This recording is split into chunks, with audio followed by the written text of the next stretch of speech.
Hello everyone, welcome back to the sixth video of halogen derivatives. In this video, we will study a new concept, optical activity.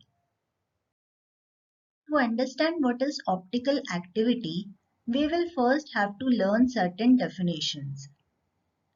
A symmetric carbon atom, or it is also called as chiral carbon atom. A carbon atom which is bonded to four different monovalent atoms or groups of atoms is called as a symmetric or chiral carbon atom. A chiral carbon in a molecule is marked with asterisks. For example, in lactic acid, a carbon atom is bonded to four different atoms or groups as hydrogen atom, methyl group, hydroxyl group, and carboxylic group. Similarly, in 2-chlorobutane, there is one chiral carbon atom. In glucose molecule, there are four carbon atoms which are asymmetric or chiral. When a molecule contains one chiral atom, it acquires a unique property. The molecule exists as a pair of isomers which look like mirror images of each other. These isomers do not superimpose on each other. That means the two molecules are different. Such a molecule is called chiral molecule. A chiral molecule and its mirror image. That is, a chiral molecule, one isomer and its other isomer are not identical. Our hand is asymmetric. The left hand is a mirror image of the right hand. If we keep both the hands on each other with both palms facing upwards or both facing downwards, they do not superimpose. Similarly, right shoe and left shoe do not superimpose. While the objects which possess any element of symmetry, like chair or glass, are superimposable. The relationship between a chiral molecule and its mirror image is similar to the relationship between left and right hands. Therefore, it is called handedness or chirality. In Greek, chir means hand. The stereoisomerism, in which the isomers have different spatial arrangements of groups or atoms around a chiral atom, is called optical isomerism. These isomers have different arrangements of groups or atoms around a chiral atom in space. The optical isomers differ from each other in terms of a measurable property called optical activity. Before we discuss optical activity, we need to learn two more definitions. An ordinary light consists of electric and magnetic fields oscillating perpendicular to each other and also perpendicular to the propagation of light. An ordinary light has different wavelengths and vibrate in all the possible planes perpendicular to the direction of propagation. Plane polarized light. When an ordinary light is allowed to pass through a Nicol prism, the transmitted light contains oscillations in only one plane. Such a light is called plane polarized light. Nicol prism is a special type of prism made from pieces of calcite. Calcite is a crystalline form of calcium carbonate. Let us now see what is optical activity. When an ordinary light is passed through a Nicol prism or a polarizer, the emerging light has oscillations only in one plane. Such a light is called plane polarized light. When a plane polarized light is passed through an aqueous solution of certain organic compounds, it is observed that the transmitted light has oscillations in a different plane. than the original plane. In other words, the incident light undergoes rotation of its plane. This property, possessed by certain organic compounds to rotate the plane of plane polarized light, is called optical activity, and the compounds are called optically active compounds. For example, glucose, lactic acid, 2-chlorobutane are optically active compounds. The compounds which cannot rotate the plane of plane polarized light are called optically inactive. For example, water, benzene are optically inactive compounds. Some compounds rotate the plane of plane polarized light to the right, that is in clockwise direction, while some other compounds rotate the plane towards left, that is in anticlockwise direction. The angle through which a substance rotates the plane of plane polarized light is called optical rotation. So let us again revise the definition of optical activity.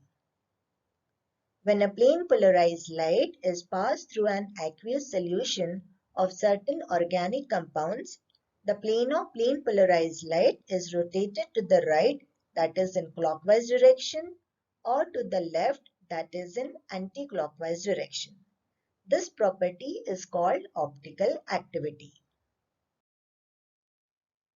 The optically active organic compounds which rotate the plane of plane polarized light to the right, that is in clockwise direction, are called dextrorotatory compounds. These are denoted by D or plus sign. Dextro means right. For example, D-lactic acid.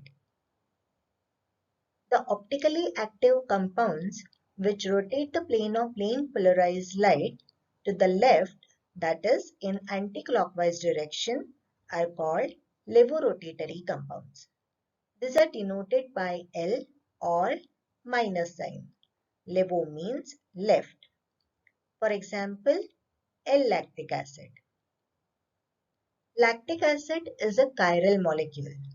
You must have observed that it contains an asymmetric or chiral carbon atom. Such a molecule exists as a pair of isomers which are mirror images of each other and do not superimpose perfectly on each other. It is observed that such chiral molecules are optically active. If one isomer is dextrorotatory, other is levorotatory. That is, if one rotates the plane of plane polarized light to the right, its non-superimposable mirror image, the other isomer, will rotate the plane of plane polarized light to the left. They rotate the plane in opposite directions but to the same extent. That is, the angle of rotation remains the same. Let us define enantiomers. A pair of optical isomers of a substance which are non-superimposable mirror images of each other and rotate the plane of plane polarized light by equal magnitude but in opposite directions is called a pair of enantiomers. They have same physical and chemical properties. This means that the boiling points or the melting points of enantiomers are same. They have same chemical properties when they react with optically inactive substances, but differ only when they react with optically active compounds. Many important biological molecules are chiral molecules. Though enantiomers are structurally very similar, they behave very differently in biological systems. In biological systems, all reactions are catalyzed by enzymes which themselves are optically active compounds. The reactions of enantiomers with enzymes are so stereospecific that quite often the reaction with one of the enantiomers does not take place at all. For example, we eat a lot of D-glucose in the form of carbohydrates. This is metabolized in our body to produce carbon dioxide and water, and a lot of energy is generated. This energy we use for our day-to-day work. However, if we eat L-glucose, it is not metabolized in our body and is excreted as such through the urine. This difference in reactivity of enantiomers is of great importance in biochemistry and chemistry taking place in our body. Now let us define another term, that is racemic mixture. Let us consider 1 liter of 0.1 molar L-lactic acid, and this is mixed with 1 liter of 0.1 molar D-lactic acid. The resulting mixture contains equal number of moles of levo and dextrorotatory lactic acid molecules. Such a mixture is called equimolar mixture. Such a mixture is found to be optically inactive. This is because optical rotation due to molecules of one enantiomer is cancelled by equal and opposite optical rotation due to molecules of other enantiomer. This is called external compensation of optical rotation, and the mixture is called a racemic mixture or racemic modification. Let us again read the definition of racemic mixture. An equimolar mixture of enantiomers, that is dextro and levorotatory forms, is optically inactive due to external compensation of optical rotation and is known as racemic mixture. It is denoted by Dl or plus minus sign. For example, DL lactic acid. Let us now understand how to represent a three-dimensional structure on a two-dimensional paper using Veitch formula. When a tetrahedral carbon is imagined to be present in the plane of the paper, all the four bonds at this carbon cannot lie in the same plane. The bonds in the plane of the paper are represented by normal lines. The bonds projecting above the plane of the paper are represented by solid wedges,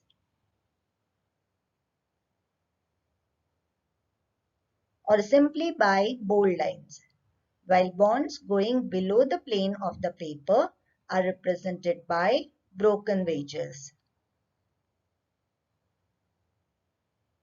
or simply by broken lines. I hope you have understood the concept of optical activity. I have referred to the Maharashtra State Board textbook. I thank all who have helped me in making this video. In the next video, we will discuss the mechanism of nucleophilic substitution reactions. Until next time, thank you for watching the video.